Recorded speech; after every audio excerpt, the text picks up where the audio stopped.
आज सुबह सुबह सास का फरमान आया कि ननद और नंदोई यानी राधिका और उनके पति अजय कुछ दिनों के लिए दिल्ली में मुंबई घर आ रहे हैं।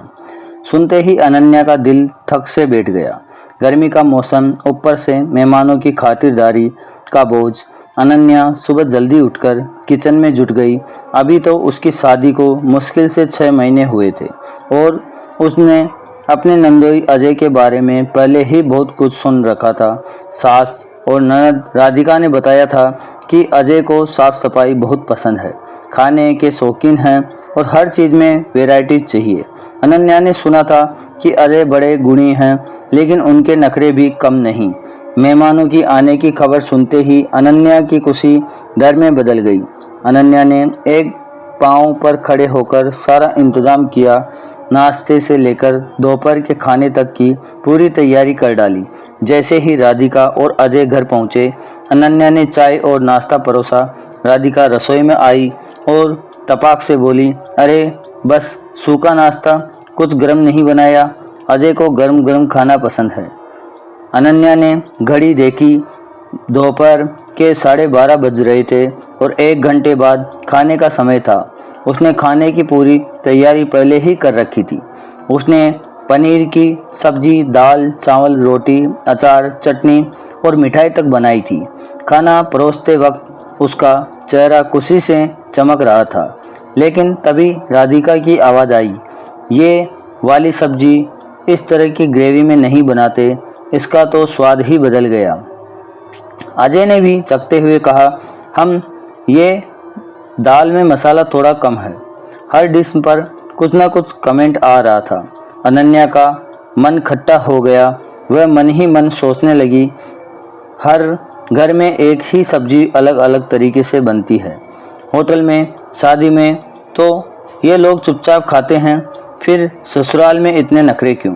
अनन्या ने कुछ कहना चाहा लेकिन चुप रही। तभी राधिका ने उसकी साड़ी पर तंज कसा, अरे ये क्या, इतनी साधारण सी साड़ी और चेहरे पर कुछ लगाया भी नहीं, हमसे कम लिपस्टिक तो लगा लेती।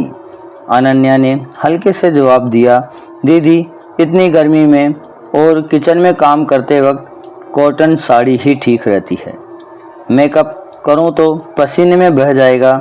लेकिन राधिका का अगला फरमान सुनकर अनन्या हल्की बक्की रह गई। अजय को सब कुछ वेल टू डू पसंद है और ये घर देखो कितना बिखरा पड़ा है। जाओ पहले ड्राइंग रूम ठीक करो, वरना अजय गुस्सा हो जाएंगे। अनन्या ने सोचा, सुबह से किचन में लगी हूँ, सफाई तो माजी भी कर देती थी, फिर भी वह चुपचाप ड्राइंग रूम की ओर बढ़ी। उस रात जब सब खाना खा चुके थे, अनन्या थककर चूर हो गई। रात के 11 बजे थे और वह अपने पति रोहन के साथ कुछ पल चुराने की कोशिश में थी। दोनों अपने बेडरूम में थे, जहां हल्की रोशनी में अनन्या ने रोहन का हाथ पकड़ा और धीरे से कहा, रोहन ये सब कितना थकाने वाला है, तुम तो कुछ बोलते ही नहीं। रोहन ने उसे अपनी बाहों में खींच लिया और माथे पर एक हल्का सा चुम्बन देते हुए कहा, बस कुछ दिन की बात है मेरी जान, तुम मेरे लिए इतना कर रही हो, मैं देख रहा हूँ। अनन्या की थकान उस पल में जैसे हल्की हो गई। रोहन ने उसे गले लगाया और दोनों कुछ देर तक एक दूसरे की बाहों में सुकून पल बिताते रहे। लेकिन तभी सास का फरमान आया, अनन्या, राधिका और अजय को हमारा बेडरूम दे दो, उन्होंने एसी में सोना है। अनन्या का दिल टूट गया, लेकिन वह चुपचाप बाहर ड्राइंग रूम में सोने चली गई। अगले दिन सुबह अनन्या ने चाय बनाई। राधिका ने चाय पीते हुए फिर ऑर्डर दिया, ये चाय तो ठीक है, ठीक नहीं, अजय को इलायची वाली चाय पसंद है, थोड़ा और गाढ़ी बनाओ। 2 बार चाय फेंकी गई, तीसरी बार में जाकर अजय को पसंद आई। अनन्या मन ही मन बुदबुदाई, राधिका दीदी खुद क्यों नहीं बना लेती? तभी सास ने नई बात बताई, अजय अपने सास टूथब्रश नहीं लाते, नया मंगवाया है, लेकिन वो उसे कुछ दिन यूज करके यहीं छोड़ जाएंगे, हर बार फेंकना पड़ता है। अनन्या हैरान थी, फिर राधिका चिल्लाई, बाथरूम इतना गंदा है, अजय को नहाने से पहले सूखा बाथरूम चाहिए। अनन्या ने किचन का काम छोड़कर पहले बाथरूम साफ किया। 4 दिन तक यही सिलसिला चला। अनन्या सुबह 5 बजे से रात 1 बजे तक किचन और घर के कामों में उलझी रही। हर बार राधिका तय करती थी कि क्या बनेगा, कैसे बनेगा, सब्जी में लाई डालनी है या जीरा, ये भी वही बताती थी। अनन्या की हालत खस्ता हो गई। वह सोचने लगी, ये लोग कब जाएंगे। अब तो हालत ये हो गई कि जब भी ननद नंदोई के आने की बात होती, अनन्या मायके या कहीं घूमने चली जाती। अजय का हर बार पर गुस्सा करना उसे डराने लगा था।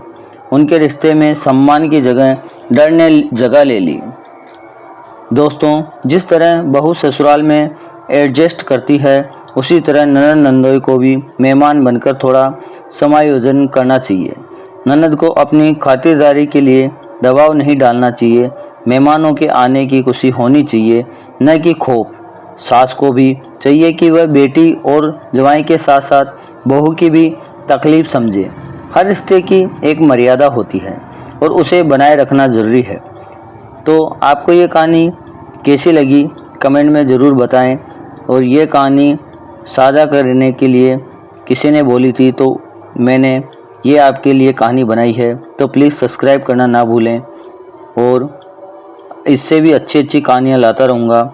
इसमें रोमांटिक कम, लेकिन एक पारिवारिक जीवन के बारे में थी।